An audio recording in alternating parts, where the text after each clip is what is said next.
Кече Баткен облусунун Лейлек районунда жергиликтүү кеңештин депутаты Кубаныч Баяновду белгисиз адамдар атып кетишкенин укук коргоо органдары маалымдашты. Маалыматка караганда Кубаныч Баянов айылдык кеңештин төрагасы болгон. Кылмыштуу окуя 5 ноябрда кечинде болуп, жабырлануучу Тажикстандын Кожен шаарындагы ооруканага жаткырылган. Жаза аткаруу мамлекеттик кызматында ири өлчөмдөгү каржылык зыян аныкталды. Улуттук коопсуздук боюнча мамлекеттик комитеттин басма сөз кызматы баштапкы эсепте мамлекетке 10 миллион сомдон ашык зыян болгонун такталганын кабарлады. Аталган мекеменин кызматкерлерине карата мурдараак кылмыш жаза кодексинин бир канча беренеси менен кылмыш иши козголгондугу белгилүү. Тергөөнүн алкагында жаза аткаруу мамлекеттик кызматында көчмө механизациялашкан колоннасын жана Касем акционердик коомунун жүргөн оңдоп түзөө иштерине аудит жүргүзүлгөн. Текшерүү иштери уланууда.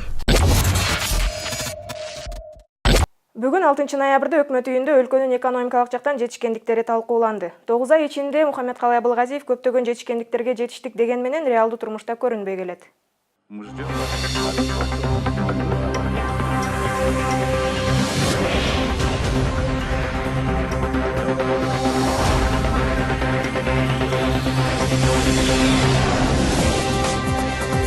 Экинчи жагынан биздин карызыбызды төлөө мөөнөтүбүз абдан катуу график менен, оор график менен келе турган болду.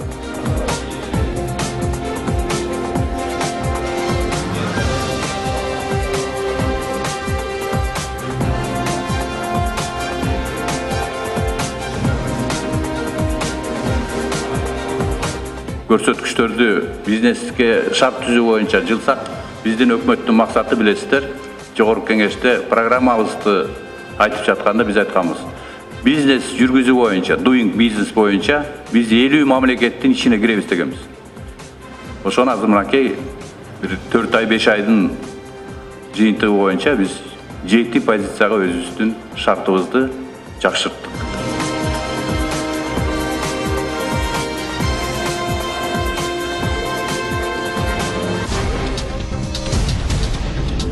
И, как я уже отметил, основное влияние на промышленность – это снижение добычи на руднике Кумтор на 24,3%. Это обусловлено тем, что в отчетный период добыча руды велась на участках с более низким содержанием золота, чем в аналогичном 2017 году, и поэтому объем добычи металлических руд сократился почти в 2,2 раза.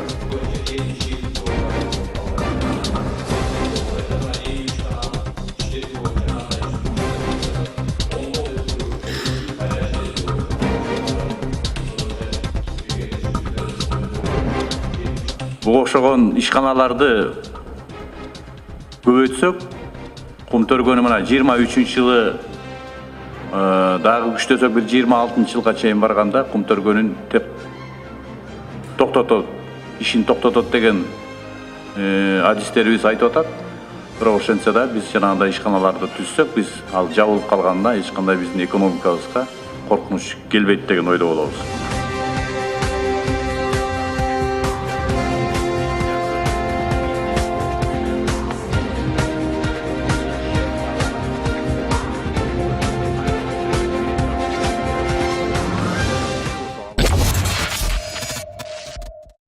Ыкчам иликтөөнүн негизинде мамлекеттик каттоо кызматынын кызматкери мыйзамсыз жол менен жарандардан ири суммадагы акчаларды өндүрүп келген. Ал жарандардан каражат чогултууну кол алдындагыларга дагы буйруп, мындан сырткары ал акча алууда туруктуу схема түзүп алгандыгы аныкталган. Сталиндин 30 жылга чукул созулган бийлигинин тушунда Кыргызстанда 20 миңден ашык адам репрессияга кабылган. Анын 137-синин сөөгү учурда Атабейит мемориалдык комплексинде жатат. 1938 жылы аталган улут каймактарынын сөөгү арадан 53 жыл өткөндөн кийин гана табылганы белгилүү. Өткөн учурда кыргыз элинин каймактары Жусуп Абдрахманов, Төрөкул Айтматов, Касым Тыныстанов жана Баялы Исакеев өңдүү бир катар инсандарыбыз сталиндик катаал куугундуктун курмандыгы болгону белгилүү. Мындан улам Кыргызстанда 8 ноябрь сталиндик репрессиянын курмандыктарын эскерүү күнү деп жарыяланган.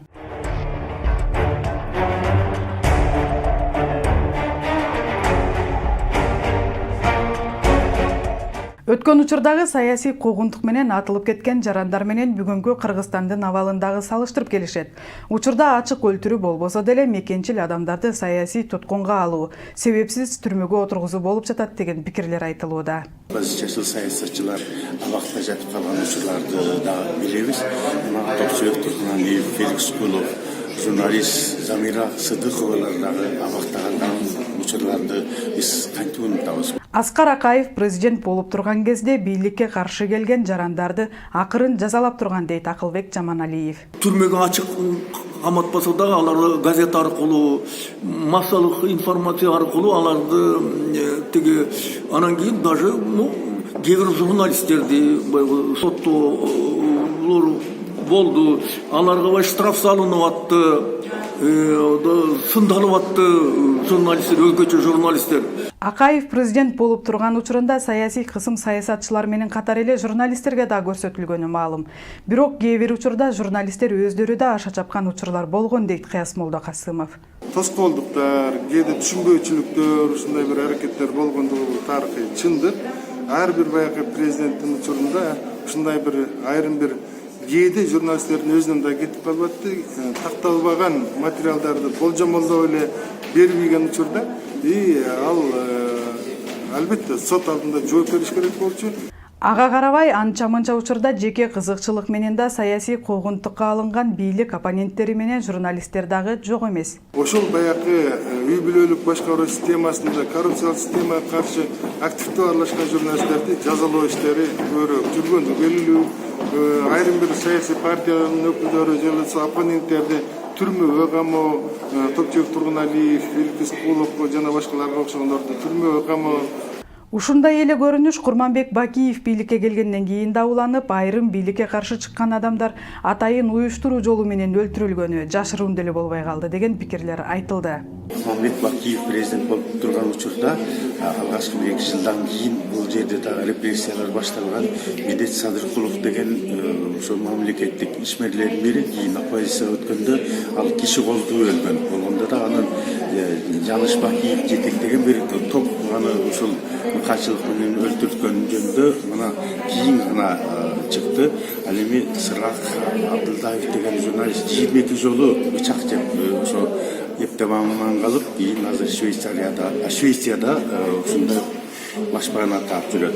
Чолпон Розыбекова де-факто гезитинин редактору. Ага да коркунучтуу жуулгандан кийин ал аркасынан сыртка качып кеткен. Мындай сыртка качып кеткен журналисттер дагы көп эле болгон. Ушунун баардыгы Бакиевдин учурунда дагы куугунтуктоолор орун алгандыгын көрсөтөт.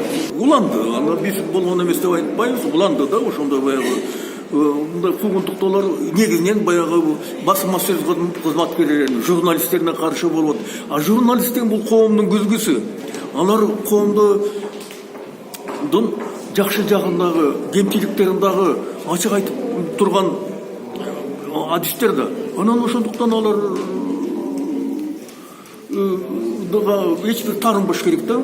Өлкөнү эң аз убакыт башкарган экс-президент Ороза Отунбаеванын ишинде эч кандай куугунтуктоо болгон жок деген пикирин тарыхчы Тынчтыкбек Чороев билдирди.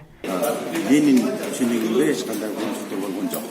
Ал эми тарыхчы Акылбек Жуманалиев экс-президент өлкөнү аз башкарса да башаламандыкка салды деп нааразычылыгын айтты. Нааразычылык кыла албайм. Себеби ал дагы башаламандыкка салды, коомду башаламандыкка салды да. Ал эми Алмазбек Атамбаевдин учурунда саясий куугунтуктоого кабылган саясатчыларды азыр деле бошоткула деген талаптар айтылып келгени маалым. Алмазбек Атамбаевдин учурундагы саясий мүнөз менен камалгандарды азыр дагы бошоткула деген талаптар айтылып келет. Алардын бири мисалы үчүн Өмүрбек Текебаев сыяктуу реформатор саясатчылар. Мына ушулардын баардыгы биз 1930-жылкы Сталиндик куугунтуктоолорду эскерип жатып, бүгүн ошол доорго кайталап барбайлык, бизде эч кандай саясий куугунтук болбосун деген бир ураа менен аякталып жаткан илимий жыйын болуп саналат. Кээ бир тарыхчылар учурдагы айрым саясатчыларга саясий куугунтуктун курмандыктары деп баа берүү азырынча эртелик кылат деген ойдо. Репрессия жүрүп жатабы, аны далилдеп, сот органдары далилдеп, алардын баарын далилдеп чыгыш кыйын. Бийлик тарабынан кээде азыр мына саясий репрессия, саясий куугунтуктуулук жүрүп жатат дегени менен экинчи тараптан мисалы мына алар момчаны алыптыр, бул иштерди туура эмес жүргүзүптүр деген сөздөр жүрүп атпайбы? Ошондуктан бизге аларды чын эле ошол саясий жактан репрессияланып, саясий жактан куугунтукталып жатат деген деп баа бере коюу аябай биз үчүн кыйын. 7-8 ноябрь күндөрү Кыргызстанда тарых жана ата-бабаларды эскерүү күндөрү белгиленет. Тактап айтканда 1916 жылдагы улуттук боштондук көтөрүлүшкө жана каргашалуу окуяларга, 1917 жылдагы февраль жана октябрь революцияларына, совет мезгилинин сабактарына жана мурастарына кайрылып, 20-кылымдагы саясий репрессиялардын кесепеттерине объективдүү тарыхый баа берүү жана ата-бабалардын элесине таазим этүү максатында 2017 жылдан баштап 7-8 ноябрь күндөрү Кыргызстанда тарых жана ата-бабаларды эскерүү күнү болуп расмий белгиленип келет. Ошондой эле эртең демилгелүү журналисттердин аракети менен Кыргызстанда алгачкы жолу биз силерди эскеребиз деген аталыштагы фотогалерея өткөрүлүп, анда Кыргызстандын эгемендүүлүк жылдарында каза тапкан журналисттер эскерилет. Ошондой эле бул күнү журналисттердин демилгеси менен уюштурулган президентке кат куржун акциясы жыйынтыкталат. Анда кыргыз журналисттери Кыргыз Республикасынын президентине суроо жана өтүнүчтөрүн жибере алышат.